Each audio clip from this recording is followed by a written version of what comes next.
Hi, I'm Katia Ariel, and I'm absolutely delighted to be longlisted for the Stella Prize in 2024 for my debut memoir, The Swift Dark Tide.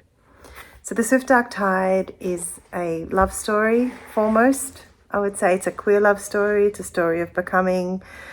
It's a story that the front of which tracks what happened to me when some 15 years into a really solid and beautiful and devoted marriage to a man, I fell in love with a woman, and it started to sort of detonate all these understandings in me internally.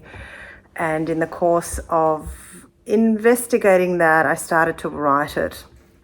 And then I started to speak to my mum, who was watching the kind of chaos that my life had become. And I had discovered some very interesting information about my maternal grandmother, who was this extraordinary, beautiful, fabulous, badass in Soviet Odesa, almost 100 years ago. And I became kind of obsessed with this rebellious woman. And so I wove her into the story.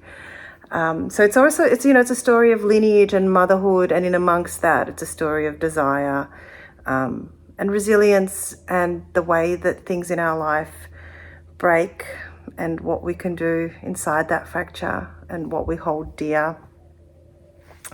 And I'm really delighted that I've been longlisted, partly because it is such an immense commendation for a debut author to be acknowledged in this way, but partly because more readers hopefully will countenance this experience that I track, which is of giving oneself permission to search and to fall apart and to reconfigure.